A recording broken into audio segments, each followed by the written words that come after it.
फैसला सुनाते हुए कहा है कि अब देश में मुख्य चुनाव आयुक्त और अन्य चुनाव आयुक्तों की नियुक्ति सरकार, सिर्फ सरकार नहीं करेगी, बल्कि एक ऐसा पैनल करेगा जिसमें सुप्रीम कोर्ट के मुख्य न्यायाधीश होंगे, यानी कि चीफ जस्टिस ऑफ इंडिया होंगे, देश के प्रधानमंत्री होंगे और संसद में विपक्ष के नेता होंगे।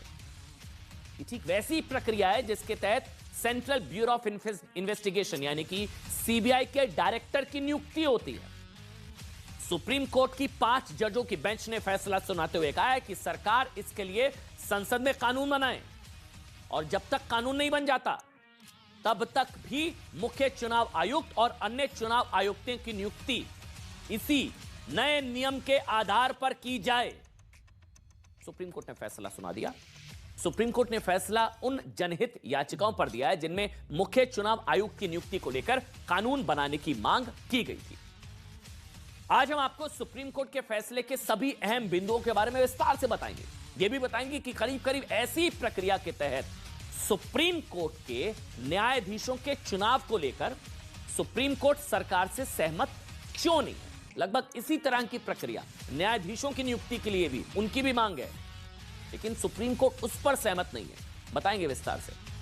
दरअसल 2014 में केंद्र सरकार ने संविधान में 99वां संशोधन करके national judicial appointment commission act बनाया था।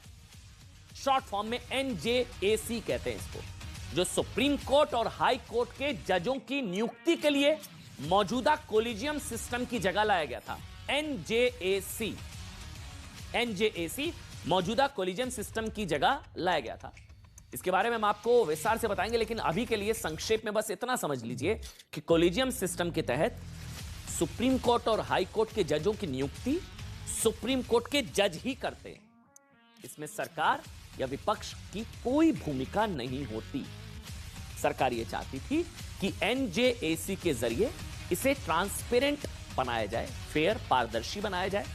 इसके लिए एनजेएसी में 6 सदस्यों को शामिल करने की योजना थी, इसमें जिनमें भारत के मुख्य न्यायाधीश, chief justice of India, supreme court के चीफ जस्टिस, सुप्रीम कोर्ट के 2 वरिष्ठ जज, भारत के कानून मंत्री यानी कि सरकार का प्रतिनिधित्व और 2 प्रतिष्ठित लोग होते।